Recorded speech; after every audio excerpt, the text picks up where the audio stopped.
Shane. Peter. How are you? Good, thanks. You? Yeah. We haven't done this in a while. Yeah. Your phone off? It's off. Or it's on flight mode, yeah. Is it going to ring? Probably. Probably. But I have got your attention for half an hour. Yes. Which I always appreciate. And I know the people that are watching and listening appreciate your time as well. Because you've just come back from the show. Yeah. But before that, what's been happening in the world of Shane? Just been busy with the show. That's been the main thing last week. Doris had a bit of an accident with the little dog Doris. She basically ran full pelt into the bottom corner of a car door and ripped a big hole in her back. So that's been nasty. But she's looking good now, isn't she? Yeah, definitely. It didn't look pretty when she first did it. No, I thought she broke a neck or something like that. Yeah, I thought it was something a lot more sinister. It's quite a squeal. It was quite a squeal. Mm. Yeah. I've had COVID.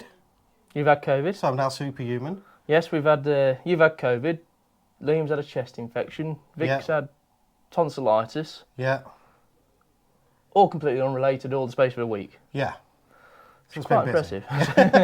We've done quite well as a business, though. I'm the first one of all of us who have caught COVID.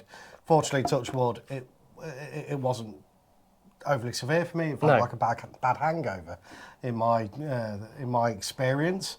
We know that others aren't quite as lucky in that one. So we are quite fortunate as a business that we've got, 2.5 years into a pandemic and you're the first person. Yeah, which was... Very impressive, actually. Yeah. And we deal with the general public on a daily basis as well. Yeah. So it's been really quite weird in that respect. Yeah, I don't know how we have, but yes, we've managed to get it the whole way through until you got it. Yeah. And ruined it for everyone. Yeah, I did. Yeah. Never passed it on, which is good. No, not even to my family. Yeah. All of the family, nothing. 3 kids, 1 wife, nothing. Oh, talking about my wife, you're in trouble. Why? You're in trouble? I haven't got one with me today. Do you see why we've got these on? It's because they've run out of water bottles. Well, why have we run out of water bottles? Because we had 3 single-use plastics on the last podcast on this table. Packaging doesn't say single use. She wasn't happy with you. Packaging didn't say single use. Do you know? I'll let you have the debate with Amy. I even took a photo at Costco last time. 100% recyclable. You are still in trouble with my wife. A bottle of wine is needed to... Still in trouble, or always? Always in trouble. Okay. Yeah, always in trouble. I wanted to get together post-show. Yes. Because there's a few comments made prior show. Mm-hmm. The show sold out. Yes. The show was actually quite impressive. Yes. What was your thoughts? So the show sold out. I didn't know whether it was due to COVID restrictions at first or was because it was just that's the capacity, and I think it was genuinely the capacity. Okay. Obviously, it was probably only a half-size show. Yeah. You know, there's a lot of people missing. You got Swift, Heimer, Burstner, Concorde, the full Morello range, so on. So you had a lot of. You probably only had half the show. Most of the European stuff wasn't really there. But yeah, no, it's very good. There was lots of people. The bigger one is in September anyway. The bigger one's in September, so it's nothing unexpected. It's what you expect. Yeah. Barring Swift. Yeah, that was obviously the big curveball. But they were there of a fashion through the dealer network. Yes.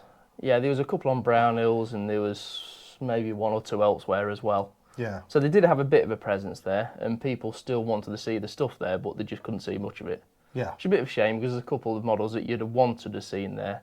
I think they had a couple of Escapes, they had a couple of Contiquis, but you could have done with seeing the panel vans as well there, which are proving to be the most popular. I mean, the new Contiquis look beautiful though. Yes, completely redesigned from last year. Yeah.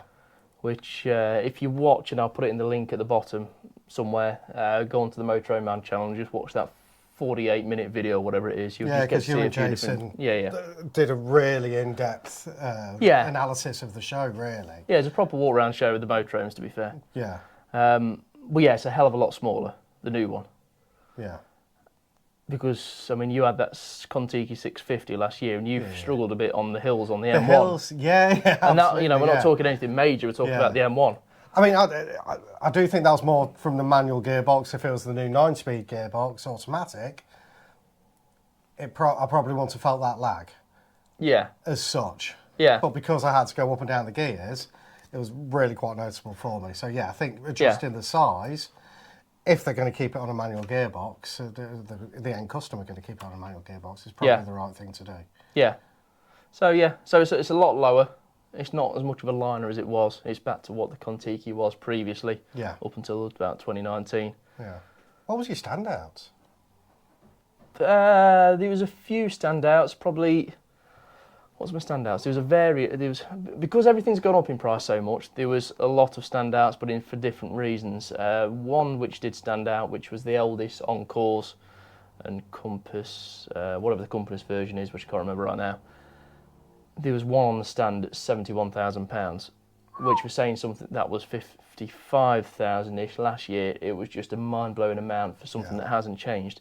I mean, I do get that the escapes and everything have also gone up a similar amount, but they look a hell of a lot better. Yeah. You can actually see the value that they've put on. And some of the price increases are just, it's not necessarily the dealers being greedy. No, it's not necessarily dealers capitalising on a booming market, because it's happening globally. You know, globally, the market is growing by 7.6% in the motorhome market. And within that, every motorhome that's being built, the cost of production is going up astronomically, as in the cost of our bills, just as individuals, is all going up. So is everyone that's making these motorhomes. So they're not necessarily capitalising on... No, not at all. The dealers are not getting any more money from the motorhomes. I mean, there's a latest 5% increase pretty much across the board, and that's from Fiat. Yeah. It's not even the motorhome manufacturers. Yeah. It's Fiat that's putting that increase on. And it begs the question of, are they going to start turning away from Fiat a little bit as the motorhome manufacturers? They definitely are. I mean, Weisberg's already completely gone away from it onto Mercedes. Other manufacturers have already started doing it, and the way that the dealers were talking about Fiat and the manufacturers, yes, they will be going away from Fiat because they haven't had the best attitude towards the dealers and manufacturers from Fiat. Yeah. And they just can't get the chassis. I mean, Weinsberg, that's a great move to go to Mercedes for them. I think that fits perfectly for their brand portfolio and the way that they look. I think having that Mercedes cab really gives it. The new MAN cab looks incredible. Yeah, that looks good. They had 2 or 3 on the Naus there. And then you've got the Premium Motorhomes Tribal version, which are about 115. Have a look at them. They're really something different, which... gut feel, I think, as the motorhome clientele gets a bit younger, it's going to go more to that rugged look that Tribal have got. And I think they're perhaps in front of the game there. Yeah, I mean, like I said, it's fair play by Premium. They import the Naus, they then put their take onto the Naus, whether it's the big chunky tyres, they wrap it in black at the moment. I think they may do some different colours going forward. Yeah, and just make it look real good. All of that, isn't there? So it looked really good when they've done. The ones that stood out, Mobile Veta, I thought looked a hell of a lot better this year. That new nose. I mean, you know I like the Mobile Vetas anyway. That new nose. But like the interior and the lighting, the leather is a bit of a two-tone leather, black and white. Yeah. It just, again, it's gone up 15 grand, but at least you've got something to show for it. Yeah. Are they well put together? Did you get to knock and pull? Not really. Not really. What, not really, not very well put together? No, I never tried to pull any doors off or anything like that. We'll see. There was nothing hanging off, which at a show where people do rag things around, unfortunately. Yeah, they do, yeah. Yeah, you have to really watch it. I know a lot of the dealers are very much on edge as people are trying to yank down an electric bed. Yeah. With all the weight and hanging off. Yeah, it's just not. As you can imagine, some people unfortunately do. Yeah, and some people are sort of you and me combined weight-wise, and when they're hanging off a bed, then it's... So, the show was good. Yes. The show was sold out. Yes, very busy. The show was very busy. You were there 3 out of the 5 days? More, actually. What was there? I was there Tuesday. Yeah, 3 days. 3, yeah. And as you walk round, how many times did you see a price in front of the motorhome? Oh, there was always a price in front of the motorhome.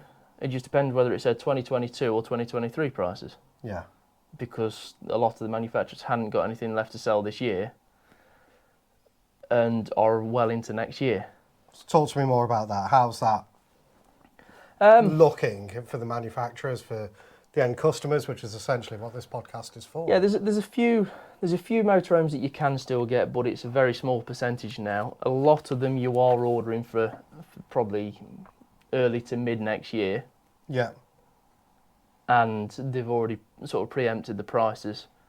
Somebody said again, I don't know how much truth there is in this, but that Eldis have put theirs up to a potential 10%. It's 5 to 10% just for the show, depending on what they think might happen between now and next year. Wow. Which is why you had the Compass at £71,000, including the leather, which still eye-watering for an Eldis Compass, isn't it? It's too much for that. Yeah. I know it's a better spec with the Alder heating and everything, but it's not 71 grand's worth in my opinion. No, I need to understand what the name of the cows were for the leather. for that sort of money on. So obviously that means that there was a lot of people asking for a motorhome now, and they're just not going to get them right now. So what were the dealers saying? What was the sort of feedback to you, more than to the customer? I think the feedback was that people were still placing the order. Okay. So it wasn't putting people off, they were just accepting it, it just is what it is. I think people are coming to terms with it now. And I think going forward, it is going to be a continuous thing. I can't see the chassis manufacturers and the motorhome manufacturers going back to full speed again. Not to 100% anyway, because it just floods the market, the prices drop. Yeah, because some of them are down to, they've cut the working week, haven't they? Yeah, they've had to, because they can't get the parts to carry on. Yeah. Different manufacturers are on 3-4 days a week. They might have to have a bit of shutdown going forward, just while they wait for the parts to start stacking up again. Yeah. Which happens in other industries. Yeah, it's not just this. It's not unusual, it's not uncommon for that. No. But I suppose it is uncommon in our world. Or has been in the past. It has been. I mean, it's been the motor industry full stop. It's been like that. 2019, there was too many. Yeah. There was too many chassis of everything, whether it's cars or vans or whatever. But this is probably a good reset that was needed. Yeah. And there was people telling me that some chassis manufacturers aren't going to go above 80% capacity in the future because they don't want to start just chucking them out for fun and taking very little profit per unit. Yeah. Which I guess makes more more sense. It's quality over quantity. Yeah, yeah. Especially when they're commanding the sort of prices that they're commanding. Yeah. And the good thing is if you buy one now, let's say for £80,000, it's, whether it's a car or whatever, it's not going to drop by half in 2 years. Yeah, yeah. It's probably going to hold its value pretty damn well. So it's good. It's good all around. It just makes it more expensive to get into the to the property ladder in the first place. Oh, absolutely. And I mean, the Queen still waves you off the forecourt, so she still takes her cut as you drive away, but then it slows down, doesn't it, quite considerably after that. So having done that, having spent the 3 days chatting to all the dealer network that you know, how can you see that affecting the nearly new market now? So if one of our customers has got a 70 plate Mobile Vetta, we've had a couple of K Silvers coming in the recent past year that I particularly like the K Knots, especially the 79. What could they expect? Their prices are going to hold pretty well. I mean, we're not going to forget that the standard of the new one has gone up, but it will definitely hold it up, the value up. Yeah. If they paid, say, 75 grand for one last year, which is about the new price, and they're now nearly 100, instead of losing 20 grand, you might lose 5 to 10 grand. Yeah. As a rough guess. Yeah. And it also, as always, depends on spec of the van. Yeah. As you pick it up, if it's got the new 9-speed automatic or if it's on the old 6-speed automatic. Yeah. If it's automatic at all, if it's leather, cloth, so on and so forth. The better van you've got now, and the nearly new, the more it'll hold its value. Yeah. Which sort of makes sense, really, in that respect. A lot of people are coming into the market, though. Yes. And a lot of people are probably in my age category of early 30s, early 40s, and a little bit. So these people, some of them don't have the Cat C1 licence. They're coming in on a 3.5 tonne or under, and they're coming in not necessarily as cash rich as what the older motorhoming community are, because they've still got mortgages to pay and so on and so forth. You might be lucky to get redundancies and pensions and bits like, well, Yeah. not lucky, but you know what I'm trying to say. Yeah, there's A bit of a cash injection in some aspect. Absolutely. I think that's what's made the sort of start of the boom in the older stuff. Yeah. How's that side of the market being affected? There's definitely a lot of younger people coming onto the market. I don't know how many.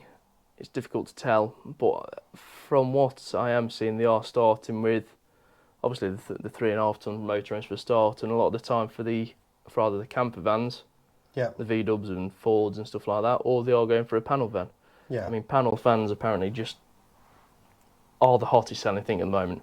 Wow. And everybody's doing them as well, whether it's Auto Trail with a panel van with a pop top, or a Swift with a pop top, or a Heimer with a pop top. Yeah. And we're talking full-size vans that you can stand inside without the roof up. Yeah. So really, with the pop top, it creates. Yeah. I mean, Auto Trail, I think, have got 5 ranges of panel vans now. Yeah. Swift have got 2 or 3 different models. Also, a standout on the panel vans on the stands. Difficult one because there wasn't actually that many there to compare. Okay. Auto Trail had their full range, but you never had any Swifts, you never had any Heimers, and so on. Yeah. So it'd be difficult to say that.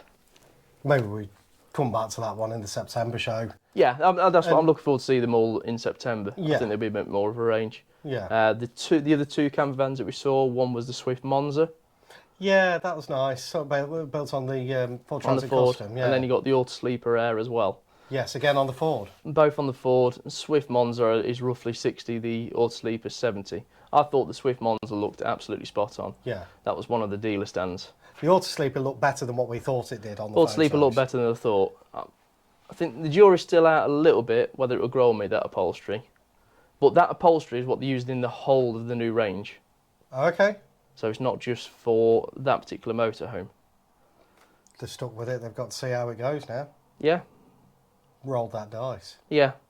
It's a really nice soft feel to it. Yeah. We'll see. We'll see. Yeah. That's the only way you can put it, you know. Absolutely. So the younger community that are coming in, Yep. excluding the camper vans and the panel vans, because we're going to talk about camper vans and panel vans on our next podcast. Spoiler alert. How do you see, how can you help, well, let me put this better. What's their standouts and look fors when looking to buy an older motorhome? Really, you have got things like berths to consider. The other big one That's is not how many kids. yeah. The other one is weight. You might want to make sure that, because we do get every now and then. I've bought a motorhome, it's 4 ton. I've just realised I can't legally drive it. Quite a lot, yeah. And I can't get it insured. Yeah. I need to get rid of it quick. Yeah. So you need to make sure you got the licence for it. It's all down to budget after that. Yeah. To what you can get. You know, what was you could used to get something half decent for 20, maybe 25 grand. Now that's 30, 35 grand. Yeah. Because of the new ones going up. So And everything it's falls in just line. Pulling up that Yeah. odds. And there is a bit of a watch out on make sure that you've got the service and the habitation history Yeah. if you're looking to buy it second hand, and that's on anything from a 70 plate down to an 05 or beyond. If you haven't got that, you really need to be starting to tick boxes, don't you? On the newer stuff though, how's the warranties being affected by habitation checks? Okay, so if you do buy one and so there's the difficult part. So if you do buy one and it has missed a service, it's meant to be roughly serviced on its anniversary of its first registration every year. Yeah. If you miss one, you've lost that warranty. So that's anything usually from, it's normally 5-7 years, somewhere like that. Can be now. up to 10 years. But Can be up to 10 years for the water ingress and everything like that. So that's one thing to watch out for. But the biggest problem at dealers at the moment is they're generally refusing to service or do warranty work on a motorhome that wasn't bought directly from them. Interesting. Tell me more. Why? Basically because, one, they don't get paid enough from the manufacturer to do the work when they've already got their own customers. So basically, they're that backlogged with work coming in from their own customers, their own stuff, that to start taking on other people's work for not much money, it's not worth it.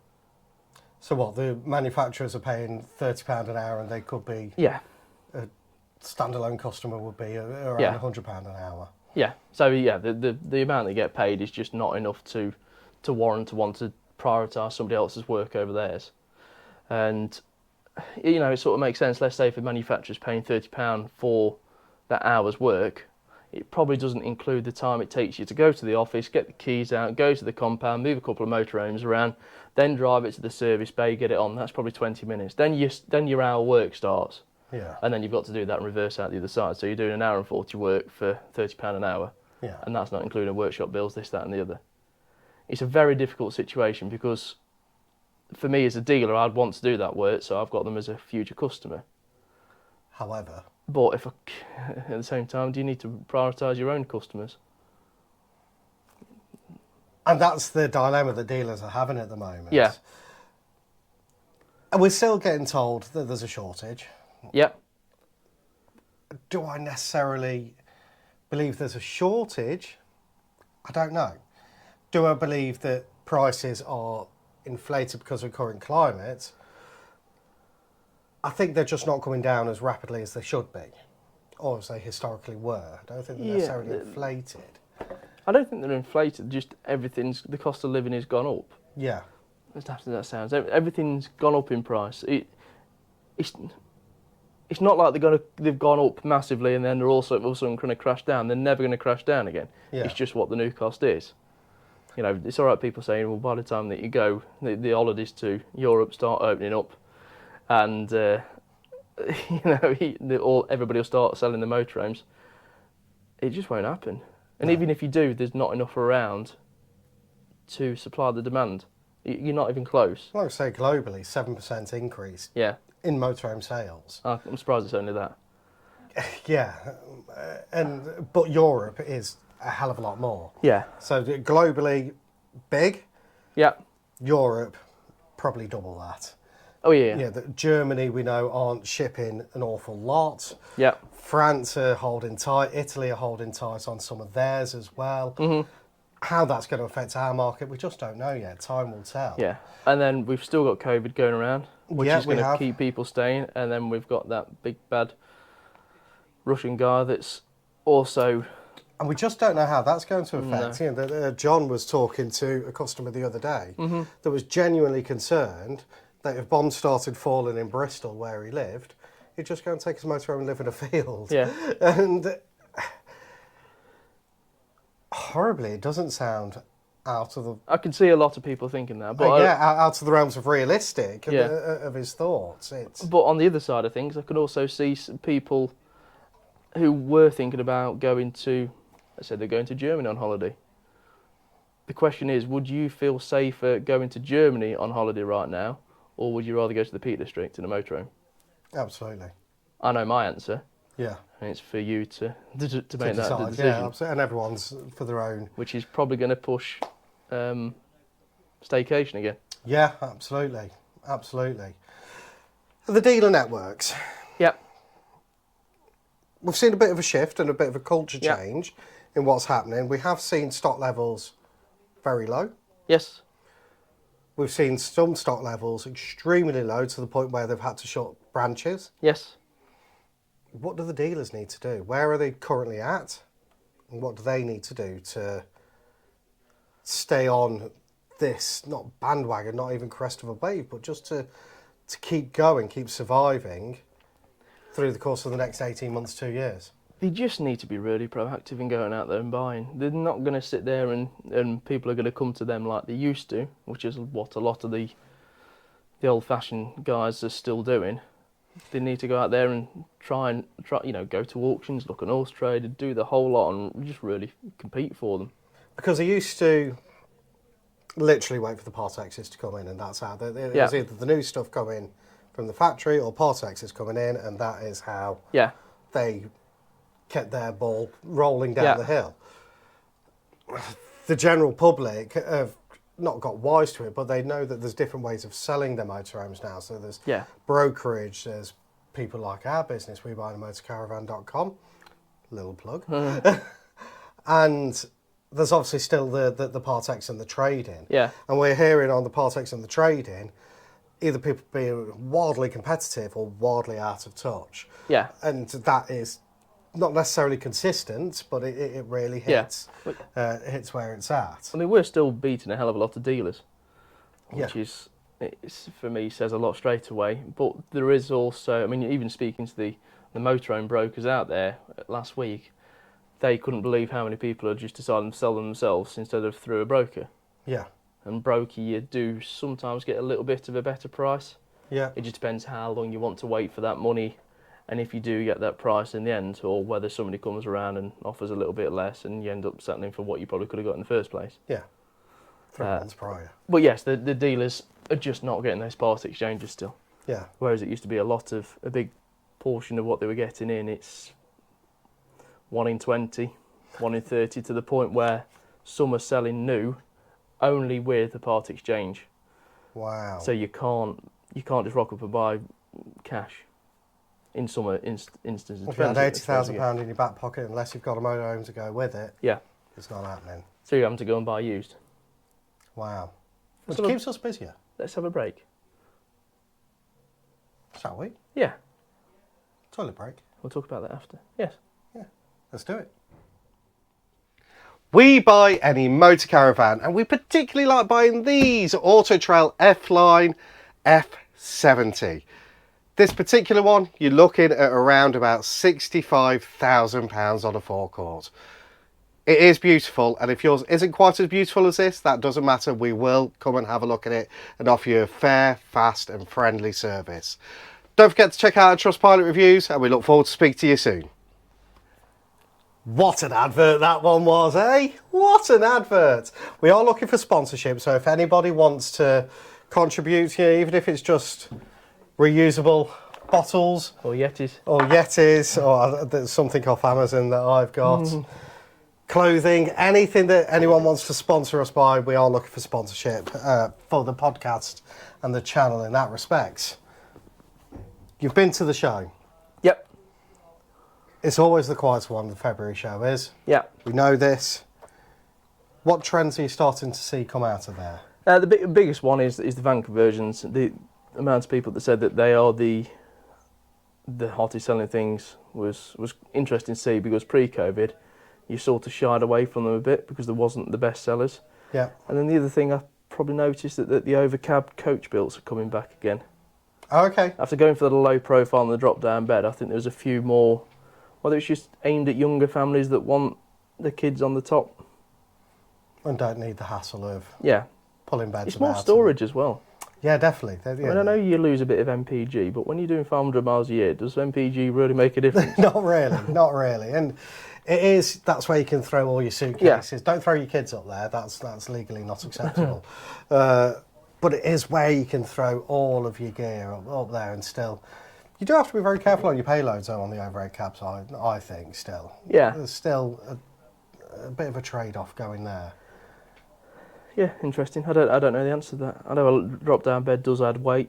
Yeah. Obviously, because you have got all the pulleys and the electronics and everything like that. Yeah. So I don't know how much difference there is. Yeah. Just want to find out. I want to find out for maybe the next show.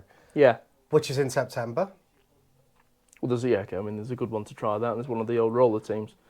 Yeah, of course. Because they changed the overcab shape about 2015-16. So. Yeah, that'd be interesting analysis actually. Do that. Put it up on a little screenshot. Yes. There we go. Job done. The next show. Yes. I'm actually quite excited for it. I was nervous for the February show. Yep. Especially after the Swift announcement. Genuinely didn't know how it was going to go. Yep.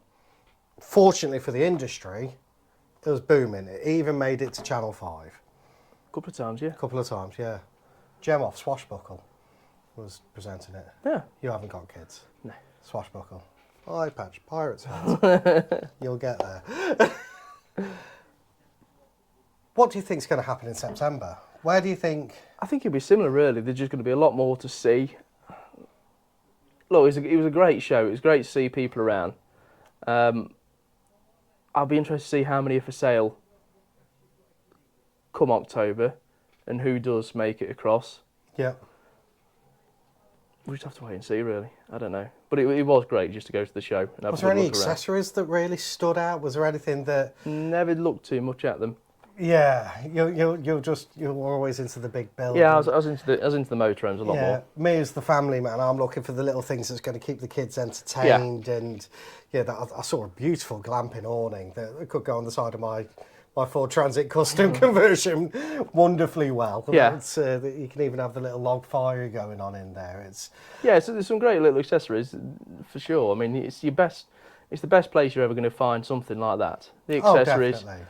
Or even if you're looking at buying one, I mean, somebody told me that 2/3 of people went to the show and never owned any type of leisure vehicle before, which is a big stat because it shows that there's still a hell of a lot of interest, and you're never going to be able to go anywhere and see so many layouts, makes and models in one place. I mean, you look at that, 19,000 people a day. Yeah, it's either 16 or 19, yeah. Yeah, I think it was 19,000. So 19,000 a day was the sellout. Every day for, when did it start? On the Tuesday? Tuesday to Sunday. Tuesday to Sunday. So 6-day run. Yeah. 19,000 people. Mm-hmm. 2/3 of them have never had a leisure vehicle. Correct. That's what the survey showed. A lot. The survey says. A lot of people there are still coming into the market. Yeah. A lot of people are still experimenting, which means some will like it, some won't like it, so that we will get a bit of a quick turnover on some, and others will be, okay, I like this, but I don't particularly like this layout. We've all been there with our motorhomes of, love this, however, and then you go searching for that however bit. Is there anything else that you want to add from the show? Is there anything else that really made your hair stand on end, made you go, I cannot wait to see that on the road, or I can't wait to even buy that and bring it into our stock holding? So I think on that, there was 2 or 3 that, like I said, there was 2 or 3 that stood out. There's the Malpass, the eldest, that stood out for probably the wrong reasons. The Swift, I thought looked better. One, I don't know how successful it's going to be, was a Coachman Caravan. Yeah, they look really unique. Yeah. Yeah, so some people liked the outside, some people didn't. I thought they were really good. They had probably the best drop-down bed I have ever seen, because it took me 30 seconds to even realise there was one in there because it was that flush to the ceiling. Yeah. With that, they're incredibly well insulated. Yeah. I think it was one of the guys from Premium told me that the temperature test it, or insulate test it, from I think it was -20 to +20 within an hour. So they put it in a situation where it's -20, put the heating on, and it's +20 within an hour. So if you do buy one of these and you want to sell it to us later, sell it to us in the winter and pop it on and just an hour before we turn up, because it's always bitterly cold. It is, through the winter months in the motorhomes. So that was a good one to see. I thought the roller team were very good price range. You know, the T-lines were in the mid 60s, which and I think they're a better build than they almost belie. Yeah, they just. I mean, obviously they've got different ranges, roller teams. Yeah. So you have got the Severos at the lower price of the market, in the mid to late 50s. You've got. If you need an English exam, that was lower range of the spectrum. Oh yeah, well, I don't know what I said. Well, there we go. Yeah, they've just got a good range. T-lines, the best one they do, low profile wise, and they were mid 60s. And there was one in particular, the 700, which I thought was absolutely spot on. Yeah, I think in the mid 60s, to say that it's a bargain it's probably there though, isn't it? When you look at some others that were pricing in the 70s, mid 70s, 80s, those in the mid 60s, I thought were quite good value for that sort of money value in that range, really. Yeah, there was some nice motorhomes there. There was. I'm looking, like I said, I'm really looking forward to going to the show October. Definitely recommend it. Yeah. To go and have a good look around. Yeah, and if you see us both there, don't throw anything at us. We tried to do our best. Don't stop us. We just. Well, no, do stop us. Stop us, chat. No, it was nice. There was a few people that did stop us to say hello. And I'll happily talk to anybody. And I mean, you got friendly with quite a few people there, didn't you? yeah, there was lots of people there that came and said hello, which is really nice. And it's nice to answer a few questions as well. Absolutely. Because obviously there's a lot of questions to be asked when you're buying your first motorhome, second motorhome or whatever, and I'm more than happy to help. And yeah, I mean, on that point, if you do have any questions or if there's anything that you want us to cover on the show, on the podcast, email either Pete at motorhomeinsiders.com or Shane at motorhomeinsiders.com, and we'll either incorporate it into the next podcast or a podcast in the near future, or we'll email you back and we will give you honest advice. That's what we ever do. Yeah. We just give honest, friendly advice. Yeah, you just got to remember that we absolutely love doing what we do, so more than happy to talk about it anytime. Absolutely. We talk, from the moment we wake up to the moment we go to sleep, it's all that's really on our mind, isn't it? Apart from, for me, stopping the kids fighting, and all of that side of things. Thank you for your time. We've gone a little over the 30 minutes. I do appreciate that. Next, we're going to talk about camper vans. Yep. We're going to talk about the ascendance of the VW. Yes. Where the market's at now. And Ford. Well, where the market's at now. What's going to change? Ford. I love a Ford. Yeah, I know you do. drive a Ford anyway. My little bumblebee. So, yeah, what's going to change? What's going to drive it? Who's going to drive it? And more importantly, what needs to be happening in the camper van market to get it a bit more structured to the motorhome market. Yep. Sound good to you? Lovely. Let's do it. See you all next time. Like I say, like, subscribe, comment, let us know your thoughts. Anything you'd like to add? Final words always goes over to you, Mr. Malpass. Final words? Oh, that's a bit special, isn't it? No. No, nothing. just really enjoyed the show. Make sure you get to the next one because I'm sure it'll be good. And I think tickets are on sale now as well. Because we need to start booking tickets for next time. Tickets are on sale now. If you want to get them early. Or if you're not going to do that, they'll probably be on Channel 5 again. I think that went down really well. Okay, speak to you next time. Email us if you have any questions. Thanks very much for watching, listening, subscribing, liking, photographing. Let's go. Bye. See you soon.